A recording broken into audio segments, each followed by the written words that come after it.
오늘의 주요 뉴스입니다. 정부가 수도권 집단 감염이 계속되자 수도권에 내려진 강화된 방역 조치를 무기한 연장하기로 했습니다. 이번 조치는 수도권의 환자 발생이 한 자릿수로 떨어질 때까지 계속됩니다. 강화된 방역 조치 연장에 맞춰 수도권에 있는 노래방과 유흥주점 외에 학원과 PC방에도 전자출입명부 도입이 의무화됐습니다. 방역당국은 감염 위험이 있는 다른 시설에도 전자출입명부를 적극 권장할 방침입니다. 이주열 한국은행 총재는 우리 경제가 코로나19 충격에서 벗어나 회복세를 보일 때까지 완화적인 통화 정책을 펼치겠다고 밝혔습니다. 지난달 수출입 물가는 국제유가 반등에 힘입어 2달 연속 동반 하락을 멈추고 상승세로 돌아섰습니다. 미 하버드대 연구진이 오는 9월에는 미국 내 코로나19 사망자가 20만 명에 이를 것이라며 재확산 가능성을 경고했습니다. 지난주 미국의 신규 실업수당 청구 건수가 154만 건으로 줄어든 가운데 파월 연준 의장은 여전히 갈 길이 멀다며 섣부른 낙관론을 경계했습니다. 유럽연합은 오는 15일까지 회원국 사이의 국경 통제를 해제하고 다음 달부터 해외 여행객들에게도 점진적으로 입국 제한을 풀라고 권고했습니다. 예정보다 보름 정도 일정을 앞당긴 건데 코로나19 충격에서 벗어나 경제 정상화를 본격화하겠다는 의지로 풀이됩니다.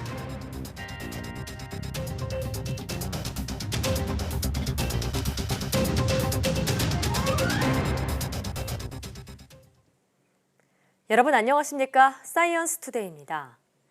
수도권을 중심으로 코로나19 감염이 확산하면서 강화된 방역 조치를 무기한 연장하기로 했습니다. 중앙재난안전대책본부는 수도권에 오는 14일까지 예정됐던 강화된 방역관리 체계를 종료기한 없이 연장하기로 했다고 밝혔습니다. 이번 연장 조치는 수도권 하루 환자 발생 추이가 한 자릿수로 떨어질 때까지 계속됩니다. 최근 2주간 신규 환자의 96.4%가 수도권에서 나온 데다 확산 속도가 빨라 급격한 유행이 우려되는 상황이 고려됐습니다. 이에 따라 학원과 PC방, 고위험 시설에 적용하는 집합 제한 조치와 공공시설 운영 중단 등은 계속됩니다. 특히 방역 수칙을 강제하는 고위험 시설을 기존 8개에서 확대하고 사각지대에 놓인 취약시설을 집중적으로 점검합니다. 또 고시원과 쪽방촌 등 방역 사각지대를 중심으로 증상이 없더라도 진단검사를 하는 등 선제 대응을 강화하기로 했습니다.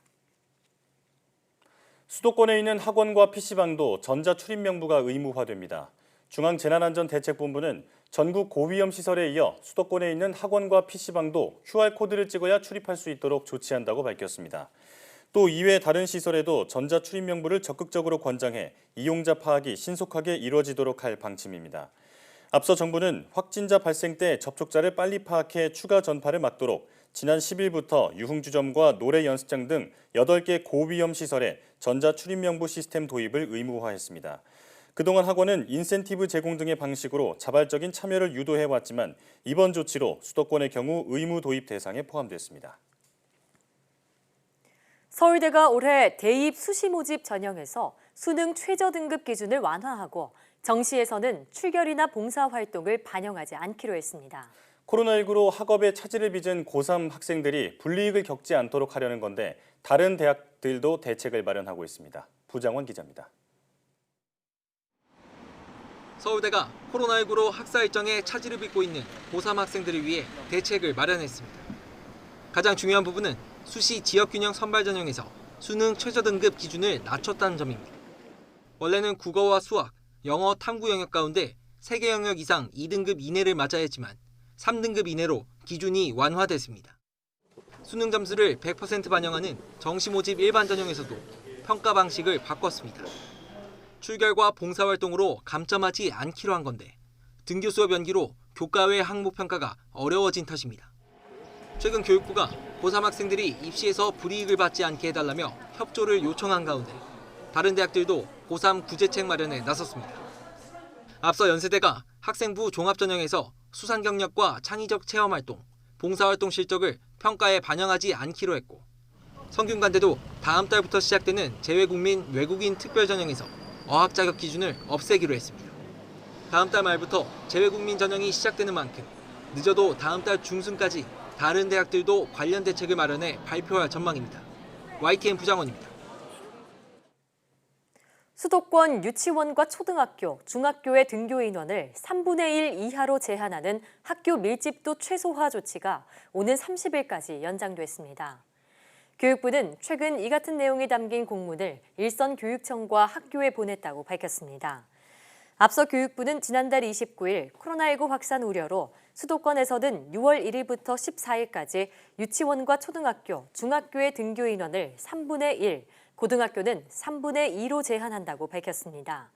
순차적 등교는 지난 8일 중학교 1학년과 초등학교 5, 6학년의 등교를 마지막으로 마무리됐지만 코로나19 확산 우려가 커지자 교육부가 학교 밀집도 최소화 시한을 이달 14일에서 30일까지로 연장한 겁니다.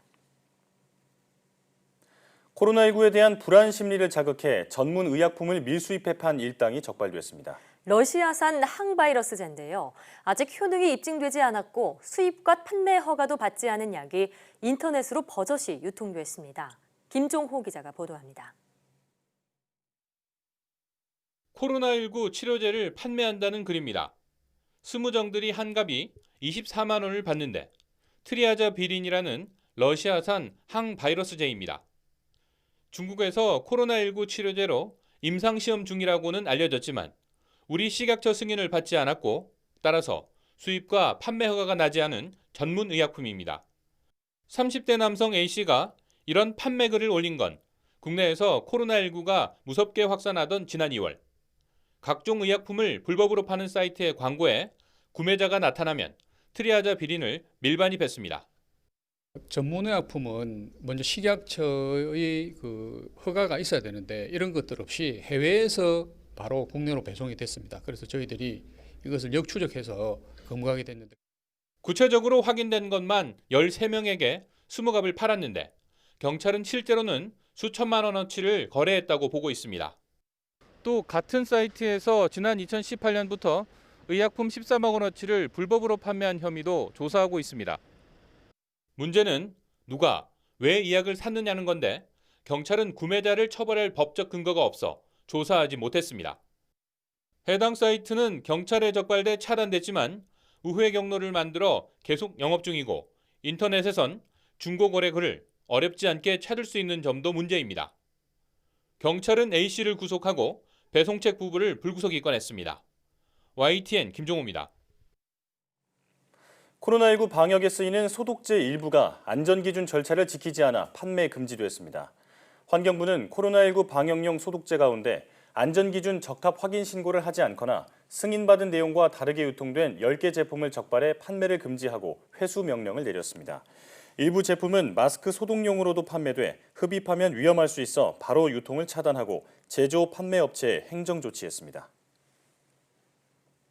이주열 한국은행 총재가 경기가 회복세를 보일 것으로 전망될 때까지 통화 정책을 완화적으로 운용할 필요가 있다고 밝혔습니다. 한국은행 창립 70주년을 맞아 이 총재가 밝힌 통화 정책 방향을 직접 들어보겠습니다.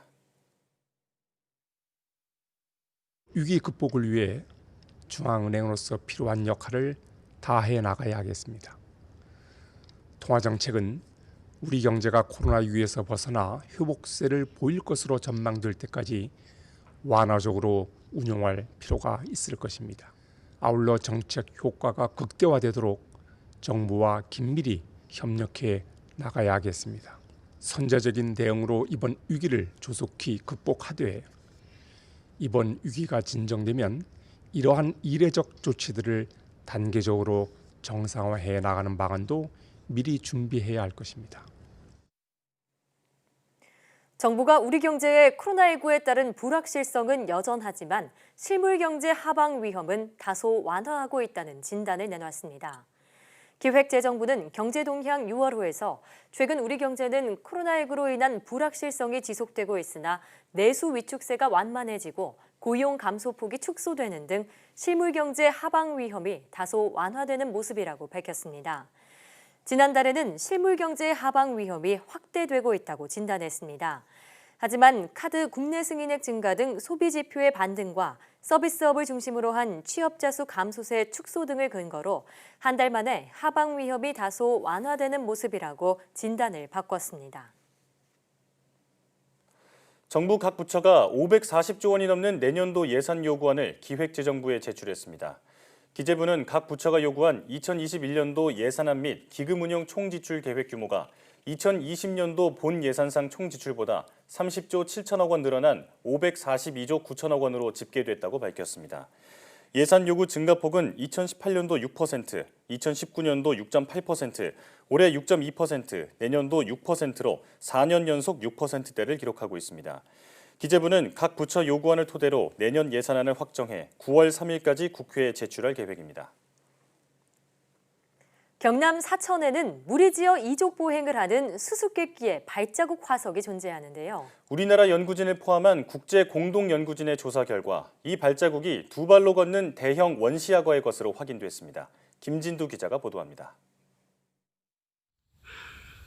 경남 사천시 서표면에는 중생대 백악기 지층이 존재합니다. 그 위에 뚜렷이 남아있는 수백 점의 발자국 화석. 네 발이 아닌 두 발로 걷는 동물의 발자국입니다.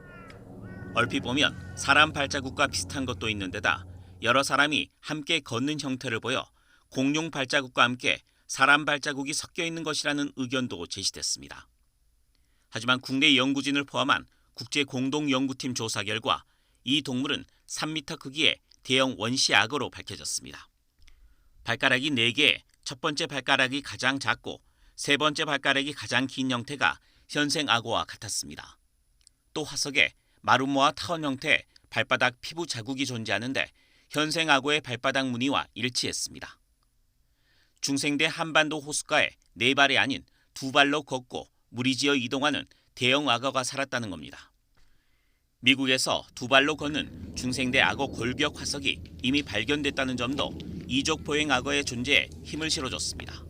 한반도에서 두 발로 걷는 약 3m 크기의 대형 원시 악어가 백악기까지 오랜 기간 동안 살아남았다는 것을 보여주는 중요한 학술적 증거이자 최초의 발견입니다.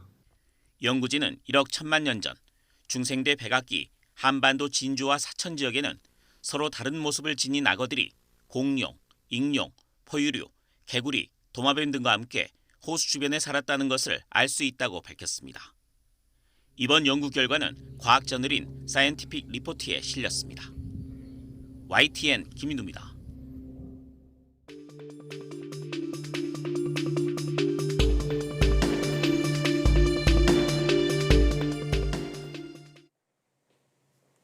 이달 들어 수도권을 중심으로 집단 감염이 계속되자 정부가 수도권 방역 강화 조치 기간을 연장하기로 했습니다. 방역 당국은 지금의 상황을 아슬아슬하고 긴장된 상황이라고 표현하고 있는데요. 코로나19 브리핑에서 전문가와 함께 자세히 알아보겠습니다. 고려대학교 역학대학 김정기 교수와 함께합니다. 교수님 어서 오세요. 어서 오세요. 안녕하세요. 네. 수도권 확산세가 수그러들지 않고 있습니다. 결국 정부가 오는 14일까지였던 방역 강화 조치를 무기한 연장했는데 이런 조치에 대해서는 어떻게 보시나요?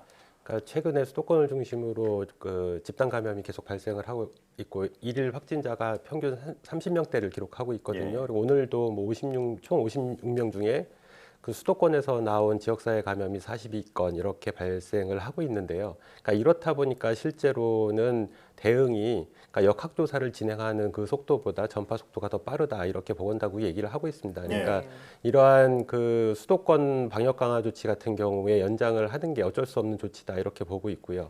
그리고 실제로는 여러 가지를 고려했을 때, 그러니까 그 생활 속 거리두기 단계에서 강화된 방역 조치거든요. 예. 어차피 이거는 사회적 거리두기의 개념이기 때문에 빨리 전환해서 국민들에게 경각심을 좀 부여를 한 다음에 좀 차단에 더 속도를 내는 게 더 맞지 않을까 이런 생각을 가지고 있습니다. 네, 고강도 사회적 거리두기로의 전환도 가늠할 필요가 있다라는 말씀이시고요.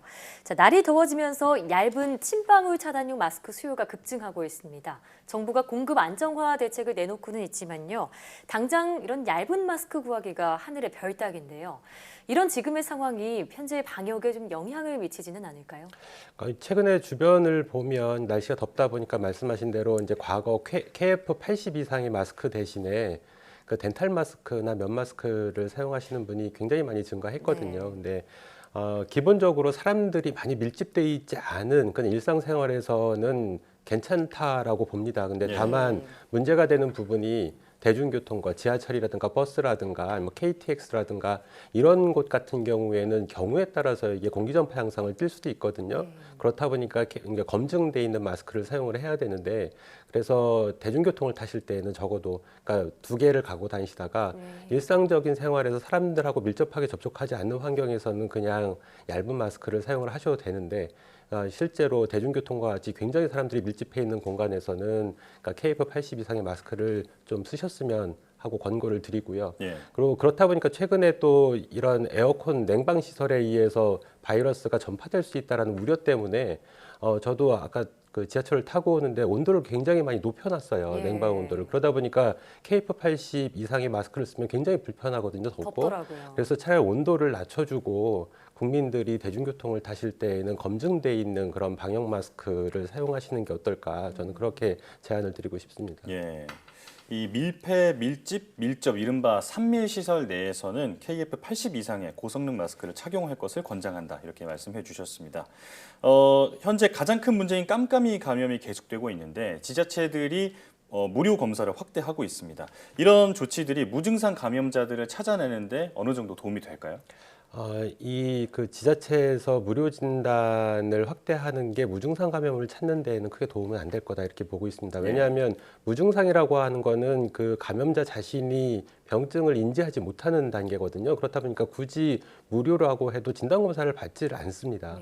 그러니까 다만 이제 경미한 증상, 요즘도 뭐 에어컨이나 아니면은 그 온도차가 조금 아침하고 낮하고 좀 차이가 나다 보니까 감기 환자들이 좀 있긴 한데 아니면 에어컨을 많이 쏘이게 되면 이제 냉방병 증상을 보이기도 하거든요. 그래서 마치 이게 코로나 바이러스의 증상하고 굉장히 유사합니다. 근데 이런 경우에는 만약에 무료 진단을 확대한다라고 그러면 찾아낼 수는 있는데 완전히 증상이 없는 무증상 감염자 같은 경우에는 찾아내기 어렵고요. 이런 무증상 감염자를 찾아내기 위한 방법으로는 아마도 고위험 또는 중위험 그런 시설을 대상으로 해서 선제적인 어떤 예방적 진단 검사라든가 아니면 표본 검사를 시행을 해가지고 찾아내는 방법이 오히려 더 도움이 되지 않을까 이렇게 생각하고 있습니다. 그렇군요. 여러 전문가가 기온이 오르는 올 가을과 겨울에 코로나19 바이러스의 재유행을 우려하고 있습니다. 교수님께서는 기온이 오르는 여름이라고 해서 또 안심할 수 있는 건 아니다 이렇게 말씀하신 바가 있는데 바이러스의 계절적 요인 어떻게 보시는지요? 물론 바이러스는 일반적으로 온도가 올라가게 되면 활성이 낮아지는 특성이 있습니다. 그래서 과거에 코로나19가 처음 등장하기 시작했을 때 아마 여름쯤 되면 상당히 많이 수그러질 거다 이렇게 예측을 했는데 사실상 그렇지 않았거든요. 왜냐하면 숙주인 사람이 너무 많이 감염이 되다 보니까 굳이 온도의 영향을 받긴 받아도 덜 받습니다, 상대적으로. 그러다 보니까 계속 유행을 하고 있는 거고요. 그리고 뭐 2차 대유행 얘기가 나오면서 이제 가을이나 겨울철로 가면 2차 대유행이 올 거다 뭐 이런 예측도 하는데 이거는 글쎄요, 이제 온도, 제가 보기에는 온도보다는 이게 지금 확산 속도가 물리적인 요인이 더 많습니다. 그러니까 과거에 우리나라에서 그러니까 대구 경북 지역에서 크게 확산이 일어났을 때가 겨울철이었거든요. 그 당시에 그렇다고 해서 그 당시에 확산 요인이 계절적인 요인이 아니었습니다. 그 당시에는 신천지라고 하는 어떤 집단 내에서 밀접하게 접촉을 하다 보니까 발생했던 거거든요. 그래서 이 앞으로 온도가 그러니까 여름이 지나서 온도가 낮아진다고 해도 계절적인 요인, 또 그때 얘기하는 건 전문가들은 이제 독감 시기가 돌아오면 서로 구분이 잘 안 된다 이런 얘기를 하는데 우리가 그런 시기를 지나왔거든요. 그러니까 마찬가지로 이런 부분이 있다. 그래서 실제적으로는 물리적인 요인이 크게 작용을 하기 때문에 우리가 이런 물리적인 밀접, 아까 3밀 말씀하셨는데 그런 부분에 대해서 선제적으로 차단 조치를 하면서 감염자를 찾아내고 방역 조치를 하는 게 오히려 대유행을 막을 수 있다. 반대로 얘기하면 언제든지 그러한 요인, 변수가 있을 때에는 크게 확산할 수 있다. 이렇게 보고 있습니다. 이 날씨보다는 이 사람이라는 숙주가 많다 보니까 그런 영향을 더 많이 받는다 이렇게 말씀해 주셨는데요. 자, 때이른 무더위가 찾아오면서 해수욕장이나 워터파크에 이제 사람들이 몰리고 있습니다. 될 수 있으면 이용하지 않는 게 좋겠지만 그래도 이런 시설을 이용한다면 어떤 점을 주의해야 할까요? 실제로 말씀하신 이런 물놀이 시설이 가장 우려스럽습니다. 그러니까 실제로 온도가 올라가는 여름철에는 바이러스의 활성이 더 떨어질 거다 이렇게 예측을 하는데 저는 오히려 반대로 물놀이 때문에 크게 확산할 가능성도 있다. 왜냐하면 물놀이 시설 갔을 때는 기본적으로 마스크를 착용할 수가 없거든요. 그렇죠. 마스크를 벗게 되는 환경인데 이제 말씀하신 해수욕장 같은 경우에는 상대적으로 접촉이 덜합니다. 그리고 왜 물놀이가 가장 문제가 되는 부분이 그러니까 물놀이를 하면서 입에 물이 들어가거나 아니면은 침을 뱉거나 하는 행위들이 빈번하게 일어나거든요. 그러니까 감염자가 침을 뱉거나 아니면은 옆에 있던 건강한 사람이 그 물을 들이마셨을 때는 감염 가능성 충분히 있습니다. 네. 근데 해수욕장, 바다 같은 경우에는 기본적으로 물이 많다 보니까 희석되는 효과가 있고요. 근데 바닷물이 소금물인데 소금은 항바이러스 효능이 없거든요. 그러니까 예전에 은혜강에서 그 소금물을 뿌려가지고 확산된 사례처럼, 그렇죠. 그러니까 물론 해수욕장이라고 해서 그 바닷물이 항바이러스 효과는 없습니다만 희석되는 효과는 있습니다. 그래서 이런 부분은 오히려 그러니까 실내 물놀이 시설 워터파크보다는 조금은 더 안전하다라고 볼 수 있는데, 이 실내 워터파크 같은 곳에는 특히 어린아이들이 이렇게 물이 고여 있는 환경에서 굉장히 많은 어린아이들이 놀고 있거든요. 이 특히 어린아이들한테 침 같은 거 많이 뱉고 물도 잘 들이마시고 하다 보니까 충분히 감염 가능성이 있고, 수영장 같은 경우에는 염소 소독을 하게 되는데, 글쎄요, 워터파크에서도 염소 소독을 해서 물 처리를 하고 있는지는 정확하게 모르겠습니다. 그래서 이런 부분들, 그리고 기타 뭐 옷을 갈아입는 탈의장이라든가 아니면 샤워 시설이라든가 이런 데에서도 충분히 감염 가능성이 있고요.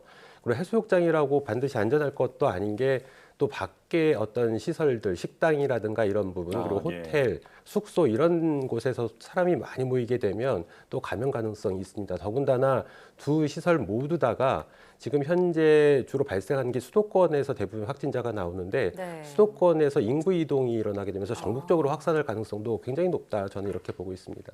그래서 딱히 뭐 이런 물놀이를 할 때 주의할 점보다는, 글쎄요, 가급적이면 지양하는 게, 이런 곳을 방문하는 걸 지양하는 게 더 맞겠다, 이런 생각을 가지고 있습니다. 네, 정부가 해수욕장이나 물놀이 시설에 대한 방역 수칙을 내놓기는 했지만요.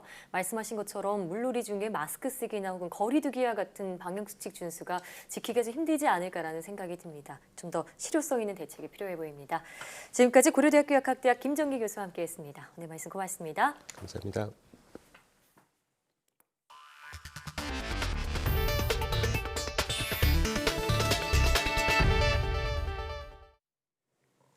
미국의 코로나19 환자가 200만 명을 넘어선 가운데 최대 확산지인 뉴욕주의 절반이 3단계 경제 정상화에 들어가는 등 미 전역에서 경제 재개를 가속하고 있습니다. 하지만 11만 명을 넘어선 사망자가 9월까지 6만 명가량 더 희생될 수도 있다는 암울한 전망도 나왔습니다. 워싱턴에서 강태욱 특파원의 보도입니다. 3개월여간 멈춰섰던 뉴욕시 지하철이 지난 8일부터 다시 달리기 시작했습니다. 최대 확산 도시였던 만큼 경제 활동 재개는 막차를 탔습니다.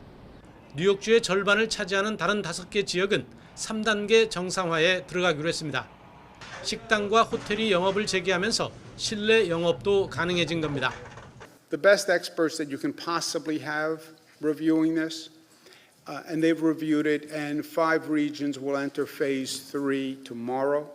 뉴욕주의 정상화는 4단계로 이뤄지는데, 마지막 단계는 브로드웨이 뮤지컬이 포함된 예술과 공연의 정상화입니다. 뉴욕주는 신규 사망자가 3개월여 만에 가장 적은 30명대를 기록할 정도로 최근 상황이 호조를 보이고 있습니다. 하지만 미국 전역으로 보면 19개 주에서 환자가 증가하는 등 불안함이 여전합니다. 중남부 주를 중심으로 과학적 분석을 따르지 않고 서둘러 재개에 나선 탓입니다. There has now been community spread of COVID-19 in Arizona, and we are expecting more cases. 워싱턴대 의대 연구소는 사망자가 10월 1일에는 17만여 명에 이른다는 예측 모델을 내놨습니다. 앞으로 6만여 명이 더 희생될 수 있다는 뜻입니다. 더 나아가 억제 노력이 제대로 이루어지지 않으면 10월 이후에 폐렴 유행 시기와 맞물려 더 악화할 수 있다고 경고했습니다. 워싱턴에서 YTN 강태욱입니다. 미국의 신규 실업수당 청구 건수가 10주째 감소세를 이어가자 경제가 최악의 상황은 지나지 않았느냐는 평가가 나오고 있습니다. 하지만 미 연준 의장은 높은 실업률을 감안하면 경제가 코로나19 이전으로 돌아가기엔 상당한 시간이 필요할 것으로 전망했습니다. 보도에 조승희 기자입니다. 미국 노동부가 지난주 신규 실업수당 청구 건수가 154만 건을 기록했다고 발표했습니다. 수당 청구가 2주 연속 200만 건을 밑돈 것으로 여전히 역대 최고 수준이긴 하지만 한때 700만 건에 육박했던 것에 비하면 3분의 1 수준으로 떨어진 겁니다. 특히 감소세가 10주째 이어지고 있다는 것은 주목할 만합니다. 최소 2주간 수당을 청구하는 계속 청구 건도 전주보다 33만 9천 건이 줄어든 2,090만 건을 기록했습니다. 코로나19로 인한 신규 실업수당 청구 중과세는 3월 셋째 주 330만 건을 시작으로 본격화됐습니다. 이어 같은 달 넷째 주 687만 건까지 치솟은 뒤 이후 완만한 감소세를 보이다 5월 마지막 주 188만 건을 기록하면서 200만 건 아래로 내려온 겁니다. 지난 5월 예상을 깨고 일자리가 250만 개 늘어났다는 소식에 이은 수당 신청 건수 감소 소식에 경제가 최악의 상황은 지났다는 평가도 있지만 여전히 신중한 의견이 지배적입니다. I think we have to be honest that it's a long road. It's depending on how you count it, well more than 20 million people displaced in the labor market.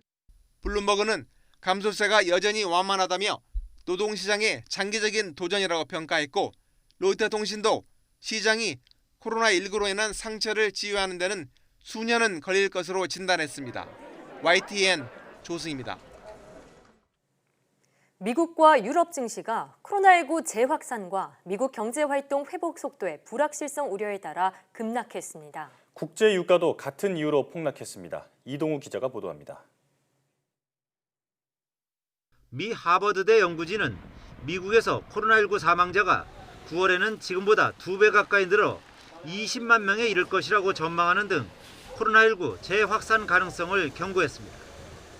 이 같은 전망에 불안 심리가 팽배해지며 미국 증시가 폭락했습니다. 다우존스 지수는 전날보다 6.9% 하락했고 S&P 500 지수도 5.89% 내렸습니다. 나스닥 지수는 5.27% 하락하면서 파죽지세로 급등한 하루 만에 1만 선을 내줬습니다. 미 연방준비제도 파월 의장이 상당 기간 제로 금리를 시사하면서도 미국 경제 회복의 불확실성에 방점을 찍은 것도 악재로 작용했습니다. We are officially in recession. We had the COVID cases start to advance, and we also had the Fed indicate that they're going to keep interest rates low until 2022. So I think that caused investors to think, what do they know that we don't? 유럽 증시도 미국 연방준비제도의 경기 회복에 대한 부정적 전망의 영향 등으로 일제히 급락했습니다. 독일 프랑크푸르트 증시는 4.47%, 프랑스 파리 증시는 4.71%, 영국 런던 증시는 3.99% 하락했습니다. 코로나19가 다시 확산할 수 있다는 우려에 국제 유가도 폭락했습니다.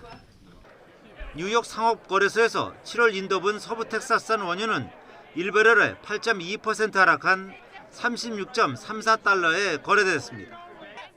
최근 6주 사이에 가장 큰 낙폭입니다. 런던 ICE 선물거래소의 8월분 브렌트유도 역시 8.2% 내렸습니다. YTN 이동우입니다. 미국 일부 주에서 코로나19가 확산세를 보이면서 2차 유행에 대한 우려가 제기된 가운데 스티븐 무누신 재무장관은 다시 경제를 봉쇄할 수 없다고 밝혔습니다. 무누신 장관은 현지 시각 11일 경제매체 CNBC 방송에 출연해 경제를 셧다운하면 더 큰 피해를 만들어낸다는 것을 깨달았다고 생각한다면서 이같이 말했습니다. 무누신 장관은 단지 경제적 피해뿐 아니라 다른 많은 분야가 있다면서 봉쇄 시 의료 문제뿐 아니라 다른 모든 것이 중지된다고 설명했습니다. AP통신은 텍사스주의 경우 코로나19로 인한 입원이 사흘 연속 최고를 경신했고 캘리포니아주의 9개 카운티에서도 확진과 입원이 급증하고 있다고 전했습니다. 유럽연합 집행위원회가 오는 15일까지 영내 회원국 간 국경 통제를 해제하고 역의 여행객들에 대한 EU 입국 제한은 다음 달부터 점진적으로 풀 것을 권고했습니다. 이는 당초 예정보다 약 보름씩 앞당긴 겁니다. 보도에 박상남 기자입니다. EU 집행위가 영내 회원국 간 국경 통제 해제 시점을 예정보다 보름 앞당겨 다음 주 월요일부터 개방할 것을 회원국들에게 공식 권고했습니다. 집행위는 당초 회원국 간 국경 통행 재개 시점을 이달 말로 잡았었습니다. 하지만 전염병 확산 상황이 전체적으로 개선되고 있는 점을 감안해 시기를 앞당겼습니다. My message is that you should open up as soon as possible, and the Commission recommends to do it already on Monday. EU 집행위는 또한 EU 외부에서 들어오는 여행객들에 대한 입국 제한을 2주 더 연장해 이달 말까지 시행하되 그 이후엔 점진적으로 해제할 것을 권고했습니다. And for sure, it's not yet possible to have a general lifting of the travel restrictions at all external borders to the European Union. But it's coming to a situation where we have to start gradually to do that. 집행위는 다만 EU 역외 국가들에 대한 국경 개방은 대상 국가의 코로나19 상황을 객관적으로 평가해 결정해야 할 것이라고 제안했습니다. EU 집행위의 권고는 EU 27개 회원국 가운데 26개국과 쉥겐 협정에 가입된 4개 EU 비회원국 등 30개 국가가 그 대상입니다. 이번 권고에도 불구하고 여행 제한 완화는 각 회원국의 결정에 달려 있어 집행위의 의도대로 될지는 아직 불확실합니다. YTN 박상남입니다.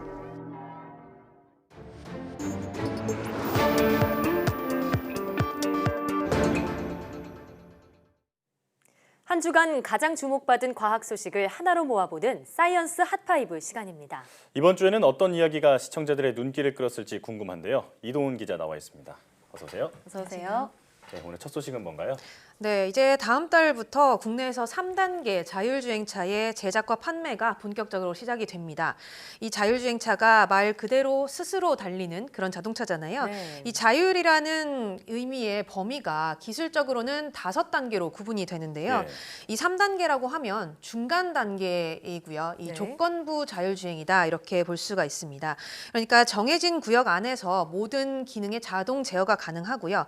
돌발 상황에는 운전자의 개입이 필요한 그런 단계입니다. 네, 그러니까 앞으로는 운전자보다는 차 스스로가 판단해서 운전을 하는 그런 자동 제어 범위가 더 넓어지게 된다 이런 얘기군요. 네, 맞습니다. 그런데 이런 자율차의 가장 큰 문제가 이 사고가 났을 때 이게 사람의 탓인지 아니면 차량 제조사의 탓인지 예. 가리기가 어렵다는 겁니다. 예. 특히 사고가 났을 때 운전자가 개입하는 수동 운전으로 전환이 됐는지 또 그 시점이 전환된 시점이 언제인지가 중요한데요.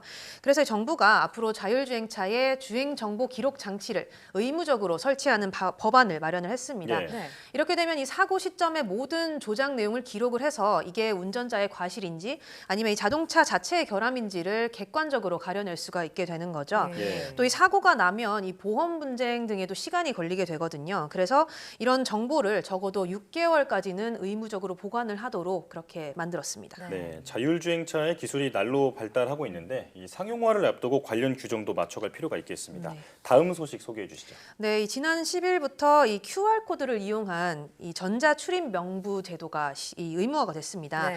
뭐 노래 연습장이라던가 클럽과 같이 감염병 전파 위험이 큰 시설에 들어가려면 이 방문 기록을 남기기 위해서 QR코드를 반드시 찍어야 하는 건데요. 대상은 8대 고위험 시설입니다. 예. 뭐 구체적으로는 클럽이나 룸살롱, 뭐 단란주점, 헌팅포차, 감성주점, 콜라텍, 노래 연습장 같은 곳들이 여기에 포함이 되고요. 네. 또 뭐 스피닝이나 줌바 같이 격렬한 단체 운동을 하는 그런 실내 시설이라든가 또 이 입석 관람석이 있는 그런 이 실내 스탠딩 공연장이 이 시설에 해당이 됩니다. 예. 이런 시설이 전국적으로는 한 8만여 곳 정도가 되는데 만일 사업주가 이런 시설의 관리를 이 법을 어겼다. 네.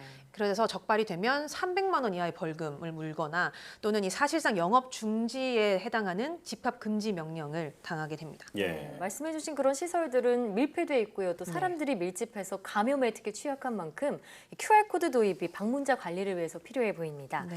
자, 그런데 아무래도 QR코드를 찍고 입장하는 게 새로운 방식이다 보니까 좀 혼란이 있었을 것 같아요. 네, 그렇습니다. 실제로 이 전자 출입 명부제가 도입된 첫날 이 많은 시설에서 어려움을 호소를 했는데요. 예. 이 저희가 보도로 전해드렸던 것처럼 이 QR코드 도입을 전혀 모르고 있었다 이렇게 얘기를 하는 곳도 있었고요. 또 어떤 방법으로 이용하는지 몰라서 못 썼다 이런 것도 있었습니다. 예. 또 뭐 일부 주점들의 경우는 우리가 이 지자체로부터 공문을 받은 적이 없다. 그래서 이 시행하는 줄도 모르고 있었다 이렇게 오히려 반발을 하기도 했는데요. 네. 그렇군요. 뭐 이에 대해서 정부가 이번 달 말까지는 계도 기간을 주고 이 처벌을 그 뒤부터 하기로 했고요. 이 지자체별로 구체적인 시행 방안도 이제 마련 중이다 이렇게 밝혔습니다. 네. 도입 초기다 보니까 아직 제대로 시행되려면 시간이 좀 더 걸릴 것 같은데 네. 쉽게 이용할 수 있는 방법을 좀 설명해 주시죠. 네, 뭐 우선 이용자 입장에서 크게 어렵지는 않을 것 같습니다. 이 네이버 같은 포털 사이트에 접속을 해서 로그인을 한 뒤에 내 정보 아이콘이라는 곳을 누르면 이 개인 QR코드를 받을 수가 있고요. 예. 이걸 이용해서 이 해당 시설에 들어갈 때 인식을 해주면 되는 겁니다. 또 이 QR코드가 15초마다 새롭게 만들어지거든요. 네. 그러니까 하나의 QR코드로 여러 곳에 중복해서 쓸 수는 없습니다. 이 사업장의 경우는 별도의 장비가 필요한 건 아니고요. 스마트폰에 이 전자출입 명부 애플리케이션이 있어요. 예. 이걸 다운로드를 받아서 사업자 등록을 한 다음에 이 QR코드를 스캔을 해주면 됩니다. 네, 개인정보 보호를 위해서 수집된 정보는 4주 후에 자동으로 폐기된다고 맞습니다. 하죠. 네, QR코드 도입 소식 알아봤고요. 다음은 어떤 소식인가요? 네, 뭐 지난주에 이어서 이번 주도 역시 날씨에 대한 관심이 아주 예. 뜨거웠습니다. 네. 특히 코로나19가 다시 유행할 수도 있는 상황에서 올여름은 어떻게 나야 될 것인가 이렇게 고민하시는 분들이 많으셨던 것 같아요. 네, 우선 날씨가 더워지는데 여기에 코로나19까지 겹치면서 정말 마스크 쓰는 것조차 힘들어지는 네, 맞아요. 상황인데 저희가 날씨약 개론에서 폭염 속에서 코로나19에 대처하는 방법을 한번 알아봤었잖아요. 네. 다시 한번 소개해 주시죠. 네, 뭐 무더위 속에서는 일사병이나 열사병 같은 그런 온열 질환 자체가 건강에 큰 위협을 주는데 네. 뭐 코로나19 상황에서 에어컨이 있는 곳으로 아무래도 사람들이 모이게 되다 보니까 이 감염의 위험까지 더해지는 셈입니다. 예. 먼저 이 에어컨을 사용할 때는 적어도 2시간에 한 번 정도는 환기를 해야 되고요. 환기가 안 되는 밀폐된 시설이라면 에어컨을 켜놓더라도 마스크를 쓰는 게 좋습니다. 예. 또 이 바람이 또 이 환기가 제대로 안 되는 시설에서는 바람이 네. 직접 몸에 닿지 않도록 하는 게 좋고요. 또 에어컨과 선풍기를 같이 틀게 되면 내부 공기가 재순환될 수 있기 때문에 주의를 기울여야 합니다. 예. 이렇게 이 올여름이 온열 질환과 코로나19 확산이라는 이 이중고를 겪게 되는 해인데요. 뭐 어느 한쪽이라도 소홀히 하는 일이 없도록 뭐 정부 차원의 정책도 필요하지만 이 개인 위생, 개인 방역에 철저히 대비하는 게 중요할 것 같습니다. 네. 너무 더워서 에어컨을 안 켤 수는 없잖아요. 마스크를 착용하고 또 2시간에 한 번씩 환기하기 잊지 네. 말아야겠습니다. 자, 그럼 이번 주 가장 주목을 끈 소식은 어떤 건가요? 네, 앞서 뭐 코로나19와 관련해서 QR코드 도입에 따른 어려움이 있었다 이렇게 얘기를 했었는데 네. 최근에는 이 대중교통에서도 마스크 착용 의무화가 시행이 되면서 이 부작용이 잇따르고 있습니다. 마스크를 안 쓴 승객과 이 운전기사 사이에 시비가 붙게 되고요. 또 예. 폭행 사건까지 벌어지는 일이 발생을 했습니다. 네, 대중교통을 이용할 때 마스크 착용이 의무화가 됐지만 그리고 이제 승차 거부를 할 수 있는 권한을 그 운행 기사에게 네. 줬잖아요. 하지만 승차 거부를 실제로 하기에는 좀 현실적으로 어렵지 않을까요? 네, 그렇죠. 뭐 실제로 이 의무화가 시작된 지 벌써 2주 정도가 지났는데 이번 주까지도 이 버스 운전기사들 같은 경우는 고충이 굉장히 컸다. 예. 이런 보도를 저희가 전해드렸습니다. 이 마스크를 써달라고 하면 뭐 욕을 한다거나 하차 요구를 해도 듣지 않는 경우가 많다고 하고요. 예. 뭐 택시 같은 경우도 이런 내용을 알리는 스티커를 붙여놨지만 사실상 승차 거부를 하기가 쉽지 않은 상황입니다. 그래서 뭐 시비가 일어나는 경우도 많고 네. 지하철도 마찬가지로 이런 마스크와 관련된 민원이 평소보다 1.5배 정도 늘어났다고 합니다. 그렇군요. 네, 사실 뭐 이렇게 대중교통 운전기사에게 뭐 욕을 한다거나 심지어 폭행을 하게 되면 5년 이하의 징역형에 처할 수 예. 있는데요. 예. 현실적으로는 아주 심한 어떤 폭행 그 사건이 아니고서는 수사나 재판까지 이어지기가 힘든 상황이라고 합니다. 네. 뭐 그러다 보니까 이 운전기사들이 실제로 보호받을 수 있는 어떤 추가적인 강력한 단속 방안이 있어야 되지 않나 이런 네. 목소리가 나오고 있습니다. 네, 그와 더불어서 또 누군가 강제하지 않더라도 알아서 마스크를 착용하는 그런 네. 시민의식이 필요해 보입니다. 이도훈 기자와 함께했습니다. 오늘 말씀 잘 들었습니다.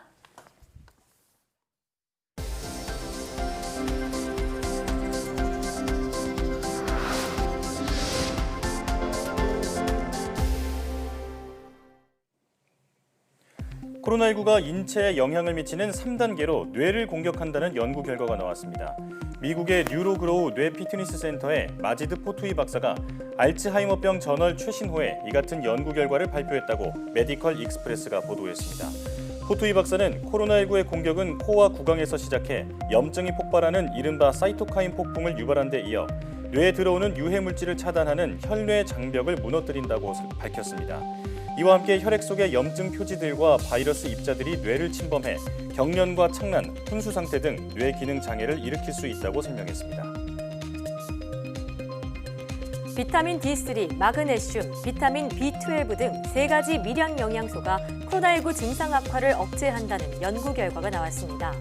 싱가포르 종합병원 연구팀은 환자 43명을 대상으로 시험한 결과 이같이 나타났다며 논문 선공개 사이트 매드 아카이브에 공개했습니다. 연구팀은 미량 영양소 3가지를 혼합해 투여한 그룹은 그렇지 않은 그룹보다 증상이 악화하거나 인공호흡기 치료를 받은 비율이 현저하게 낮았다고 말했습니다. 연구팀은 미량 영양소 투여가 과잉 염증을 억제했기 때문으로 보인다고 설명했습니다. 정부가 동북아 국가와 함께 초미세먼지 대응 기술 개발에 458억 원을 투입합니다. 과학기술정보통신부는 이 같은 내용의 미세먼지 R&D 추진 전략을 수립했다고 밝혔습니다. 정부는 올해부터 5년간 총 458억 원을 투입해 동북아 국가 연구자들과 공동 연구를 통해 초미세먼지 대응 기술 개발 사업을 추진할 계획입니다.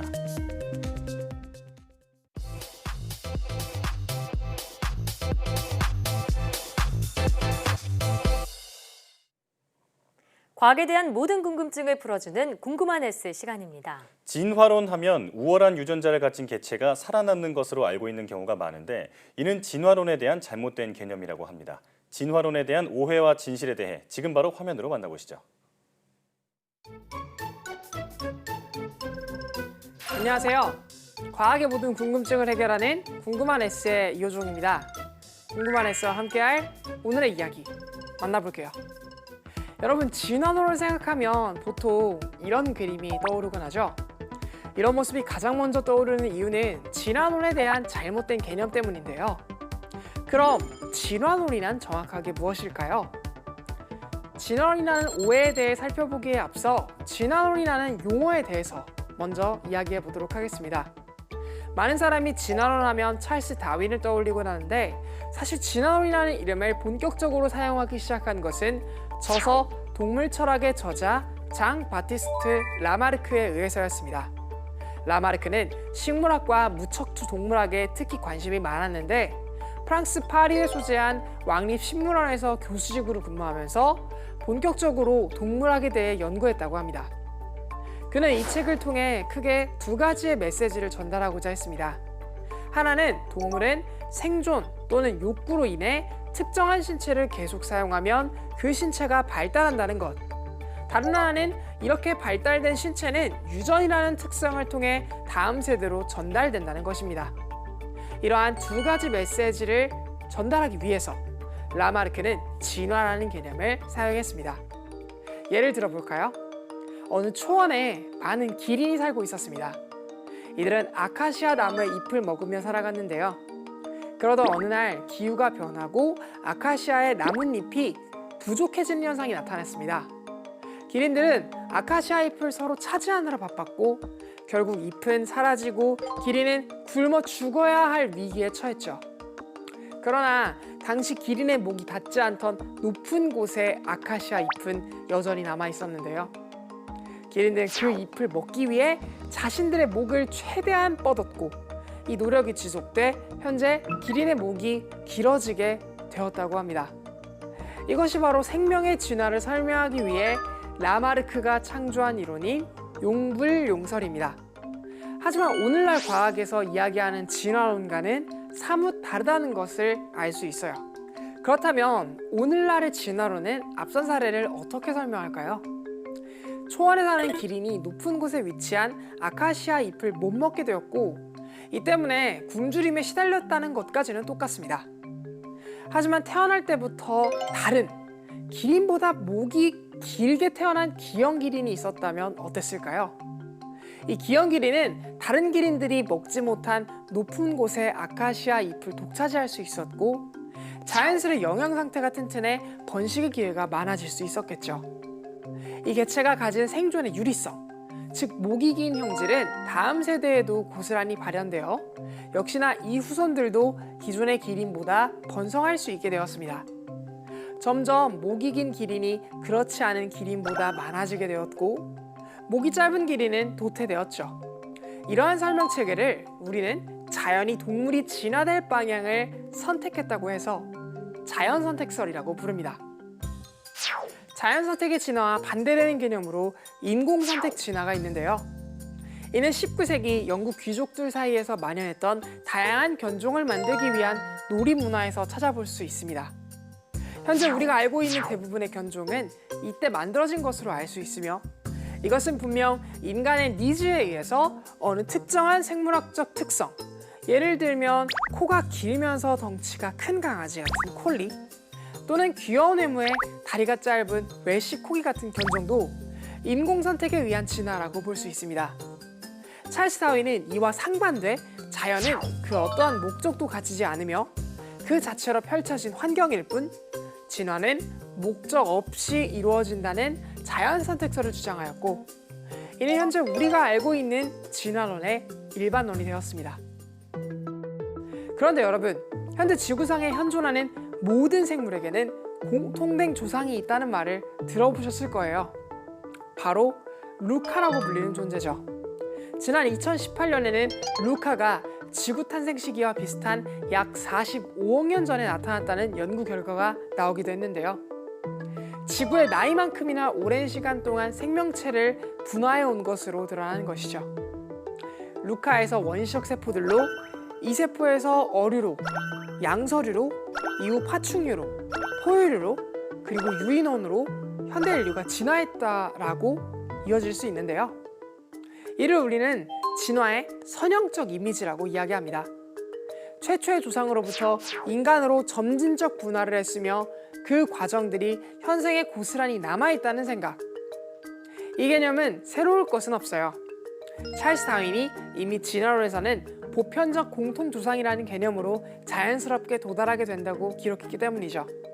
이제부터는 진화를 선형적인 이미지로 생각하지 말고 다음과 같은 그림으로 기억해두면 진화론에 대한 오해를 풀기에 유용할 것 같은데요.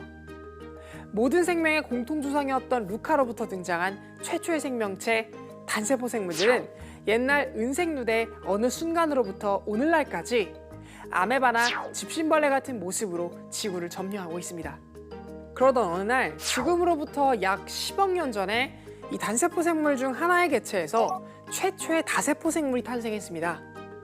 이들은 지구상의 생물 전체 중 일부를 차지하며 발전해 나아갔고 버섯이나 곰팡이 같은 성공적인 생명체가 되어서 지금까지 존재하고 있죠. 그리고 5억 년 전에는 이 다세포 생물 중에서 최초의 척추를 가진 동물 피카이아가 등장했습니다. 이 피카이아로부터 어류가 등장했고 셀 수 없을 정도로 수많은 어류가 진화의 가지로 나뉘어 뻗어나가며 지금까지도 바다의 이곳저곳을 장악하고 있죠. 그러던 중 이 어류에서 분화된 하나의 가지에서 양서류와 양막류가 나타났습니다. 이들은 각각 개구리와 같은 모습으로 습지의 구성원이 되었죠. 양막류는 다시 파충류와 포유류로 분화하게 되었고 파충류의 일부는 조류로 분화되었고 포유류의 일부는 유인원으로 분화하면서 이 유인원 중 일부가 원숭이나 침팬지의 모습으로 살아가고 있죠. 이들 중 극히 일부 가지로부터 각기 나름의 환경과 조건에 따른 방향으로 진화가 이루어졌고 이 과정에서 인류를 포함하는 영장류로 분화하면서 오늘날의 우리로 이어지게 된 것이죠. 사실 모든 생물종들은 진화의 끝자락에서 독자적인 생명활동을 이어가고 있다는 것이 다윈으로부터 시작돼 오늘날까지 확립된 오늘날의 진화론의 형태입니다. 오늘 궁금한 S에서는 진화론에 대한 두 가지 오해와 그에 관한 올바른 지식에 대해서 함께 알아봤습니다. 자연선택에 의한 진화론을 체계화한 다윈은 생물학을 비롯한 자연과학뿐만 아니라 사회과학 전반에도 커다란 영향을 미쳤는데요. 이처럼 과학은 자연에 대한 가장 훌륭한 설명이라는 것은 변함없는 진리인 것 같습니다. 그리고 라마르크가 주장했던 용불용선도 지금 후생 유전학이라는 형태로 독자적으로 발전하고 있다고 하니 이 진화론이라는 것을 좀 더 유심히 들여다볼 필요가 있겠죠? 그럼 궁금한 S는 여기에서 이만 인사드릴게요. 과학에 대한 궁금증이 있다면 언제든 유튜브에 사이언스 투데이를 검색해주세요. 이상 궁금한 S였습니다. 수도권 방역 강화 조치가 무기한 연장됐습니다. 이번 주말에도 방역 수칙 잘 지켜야겠습니다. 사이언스 투데이 오늘 저희가 준비한 소식은 여기까지입니다. 함께해 주신 여러분 고맙습니다.